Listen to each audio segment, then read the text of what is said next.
Para poder hablar de presión y temperatura de saturación, tenemos que pensar inicialmente en lo siguiente. Tenemos una olla, en esta olla tenemos agua y entonces aquí tenemos el agua rápidamente, o cualquier sustancia pura que esté en estado líquido, y vamos a empezar a agregarle calor. Calor, independientemente si es a una gran cantidad de calor o una pequeña cantidad de calor. Lo que nosotros vamos a empezar a ver es que el agua empieza como a moverse, ¿cierto? Como a comportarse diferente. Y aparece en el fondo una burbujita. Esa burbujita para nosotros y en general se denomina punto de burbuja. Y es como el punto del no retorno, porque a partir de ese momento el agua empieza a ebullir. Todo empieza a ebullir y entonces empieza a salir vapor de agua, ¿cierto? Entonces empieza a cambiar de fase. Independientemente de la cantidad de tiempo que yo lo deje ahí hirviendo o ebulliendo, resulta que el agua y cualquier sustancia pura siempre va a alcanzar una temperatura, ¿cierto? A esa temperatura nosotros la llamamos temperatura de ebullición. Entonces vamos a ponerle por aquí ebullición. Y en condiciones estándar o normales, el agua ebulle a 100 grados Celsius a una atmósfera de presión. Es decir que el agua, sin importar la cantidad de tiempo que yo la deje ahí, hágale y hágale y hágale y hágale, por dentro siempre va a tener los mismos 100 grados Celsius. Y el vapor de agua va a tener los mismos 100 grados Celsius. Lo que pasa es que cuando ya viene aquí los fríos por aquí a trabajar y cambian la temperatura, entonces cambia drásticamente como la sensación térmica, pero en realidad está huyendo a esa temperatura. Pero ¿qué pasa cuando ya no estamos a una atmósfera de presión, sino que estamos a menos, como por ejemplo aquí en Bogotá? Ya no estamos a una atmósfera, sino en realidad estamos a 0.73 atmósferas. Es decir, un tanto menos que el estándar. Y resulta que el agua en Bogotá no ebulle a 100 grados Celsius, sino en realidad ebulle aproximadamente a 92 grados, entre 92 y 93. Pero resulta que si nosotros quisiéramos tener una presión más o menos de 5 atmósferas, pongámosle un dato ahí, aproximadamente, póngale 4 atmósferas. El agua empezaría a hervir a 150 y algo, pongámosle 150 grados Celsius, por decir un valor. Quiere decir esto que existe una correlación directa entre la presión y la temperatura de ebullición que coincide, es decir, la temperatura de ebullición y el punto de burbuja van a coincidir. Pero esta temperatura y esta presión ya no son cualquier temperatura y presión, ya no son unas condiciones comunes y corrientes, sino que en realidad son temperatura de saturación y presión de saturación. Cada sustancia pura tiene estas dos propiedades, temperatura de saturación y presión de saturación. ¿Pero qué quiere decir una y la otra? Cuando nosotros estamos hablando de temperatura de saturación, básicamente estamos hablando de la temperatura a la que una sustancia pura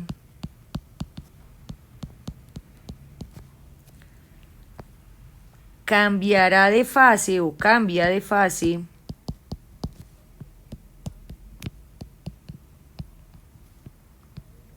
a determinada presión. Ahí nosotros estamos hablando de temperatura de saturación. Y de manera análoga, cuando nosotros estamos hablando de la presión de saturación, será la presión a la que una sustancia cambia de fase a determinada temperatura. Entonces lo único que vamos a hacer es que si vamos a hablar de presión de saturación, entonces aquí vamos a cambiar, vamos a intercambiar. Entonces si aquí era temperatura, ahora es presión. Y entonces será la presión a la que una sustancia pura cambia de fase a determinada temperatura. Entonces estamos hablando de presión de saturación. ¿Esto qué implicación tiene? Que estas dos bellezas siempre van a estar correlacionadas. Pero yo ¿cómo calculo para una sustancia pura esta correlación?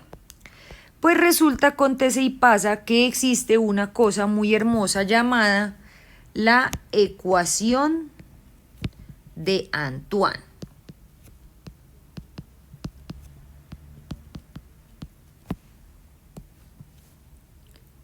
Entonces resulta que la ecuación de Antoine tiene la siguiente forma. Y es para la que nosotros vamos a trabajar.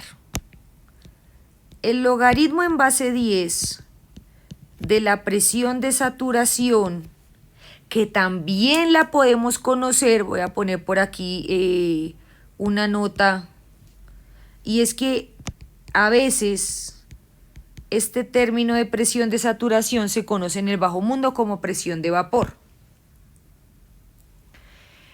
Esta presión de vapor o esta presión de saturación tiene unas implicaciones o unas aplicaciones importantes en todo lo que son procesos de separación que ustedes verán en procesos. Entonces volvamos a la ecuación.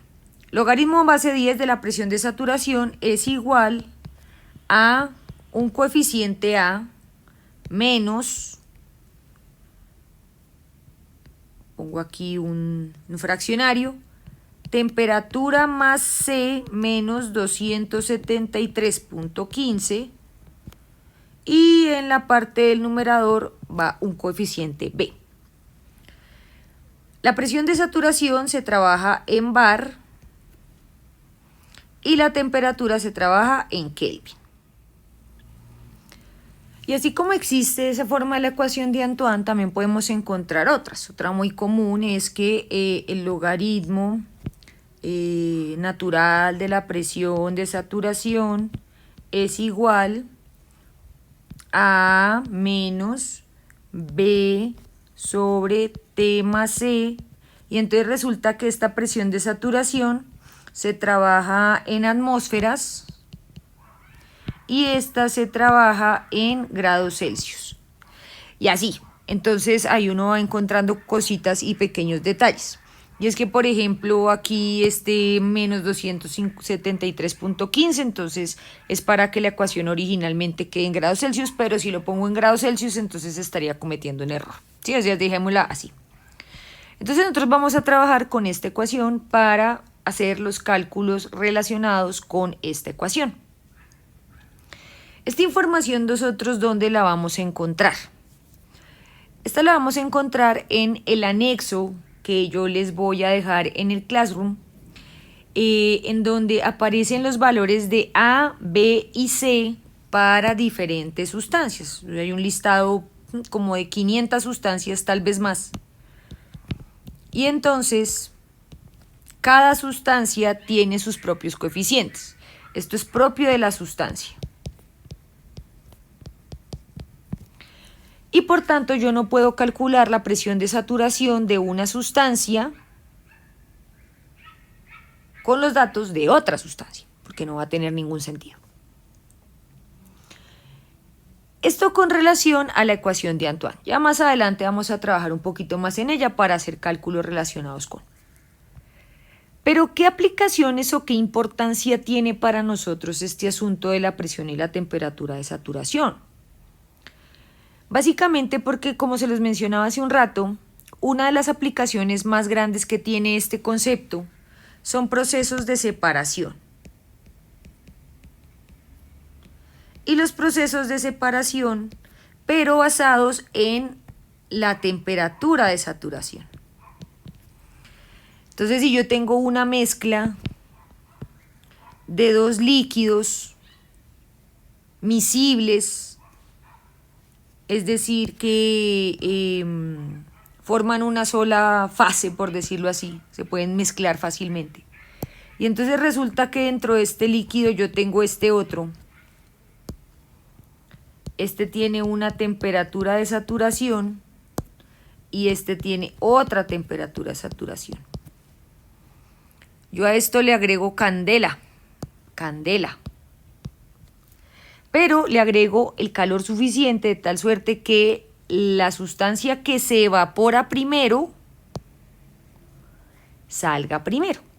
Entonces, por eso yo tengo que tener perfectamente claro a qué presión estoy trabajando, en qué lugar me estoy moviendo, porque no es lo mismo hacer un proceso de separación basado en la temperatura de saturación, más conocido en el bajo mundo como destilación,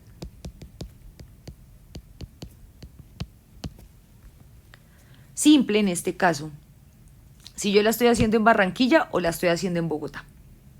Si la estoy haciendo en un sistema 100% cerrado, aumentando, disminuyendo la presión, o si lo estoy haciendo de manera abierta a la atmósfera, por decirlo así, entre comillas. Entonces, en ese orden de ideas, hay que tener cuidado porque si yo no tengo en cuenta la presión de saturación, mi temperatura de saturación va a cambiar y voy a estar haciendo un mal proceso de destilación. Entonces, así las cosas, también para qué sirve el cuento este de la temperatura de saturación y la presión de saturación. Por ejemplo, en los procesos de cocción en general. Entonces resulta que ahí fue donde inventaron las ollas a presión. Las autoclaves, por ejemplo, también son un ejemplo de este asunto. Porque resulta que las ollas a presión están completamente selladas, ¿cierto? Usted tiene el alimento aquí, o lo que sea, que va a cocinar. Esto tiene agüita, pero en la medida que el agüita va ebulliendo y esto se va llenando de vaporcito, la presión de mi sistema va a ir aumentando. Entonces va aumentando la presión de va aumentando la presión del sistema. Y si aumenta la presión del sistema, aumenta la temperatura de saturación. Es decir, que el agua que yo tengo dentro de esta ollita ya no va a hervir a 100 grados, sino que después de un tiempo, como la presión es más alta, ya no va a hervir a 100, sino va a hervir a 200. Y entonces por eso es que los frijolitos, todos esos todos tiesos, que si tú lo pones en una ollita normalita,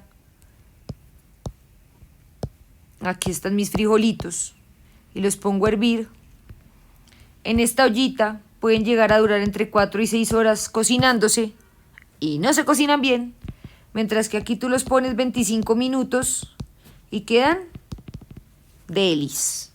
Entonces, en ese orden de ideas también viene este proceso como tal. Las ollas a presión entonces tienen una derivación que son las autoclaves que sirven para desinfección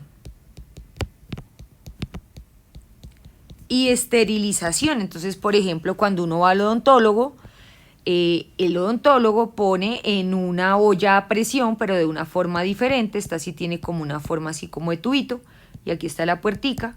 Y entonces aquí pone el instrumental, ¿cierto? Pone esos ganchos extraños que utilizan los odontólogos. Pone en funcionamiento la autoclave y lo que hace ella es que empieza a poder evaporar agua. Y empieza a evaporar agua y aumenta la presión. Esto aumenta la presión muchísimo más que la olla a presión, toda una vida. Y entonces, como la presión va a ser tan alta, la temperatura puede llegar a 200, 300, 400, hay autoclaves que llegan a 500 grados Celsius. A 500 grados Celsius no hay patógeno que sobreviva.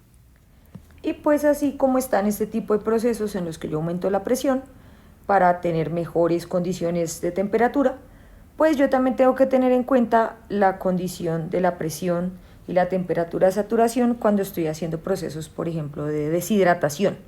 Entonces esas fruticas deshidratadas, esas tiritas que venden todas así pipiris nice, entonces ahí también aplica. Pero ¿qué pasa cuando yo tengo sustancias que son muy delicadas? Por ejemplo, las vitaminas. Pensemos en una vitamina C. La vitamina C es una sustancia por naturaleza altamente termolábil. Si yo la quiero meter para que sea un inyectable, es decir, tiene que tener las condiciones de esterilidad importantes, o si yo la quiero empacar en un sobrecito, pues yo la tengo que deshidratar. El proceso de producción entonces se obtiene como húmeda, entonces tengo que deshidratarla. Pero yo ya no puedo jugar con presiones altas porque la temperatura pues va a hacer que se me dañe. Entonces aquí vienen procesos en donde en vez de aumentar la presión, yo bajo la presión del sistema, de tal suerte que la temperatura de saturación del agua, porque es lo que yo estoy eliminando de la vitamina al deshidratarla, también baje. Y entonces así las cosas, ocurren procesos que se llaman liofilización. La liofilización es que yo bajo tanto la temperatura, entonces yo acá meto mi vitamina C en una cámara de vacío. Recordemos que en el vacío la presión manométrica es negativa, está por debajo de la presión atmosférica, y así entonces yo puedo eliminar agua de una forma amigable con mi sustancia. Esas son como las principales aplicaciones o implicaciones que tiene todo lo relacionado con presión y temperatura de saturación. Más adelante vamos a trabajar esta ecuación de Antoine para poder hacer comparaciones y ver si efectivamente es una buena aproximación de estas condiciones. Y listo, queridos, no es más con respecto a la presión y temperatura de saturación.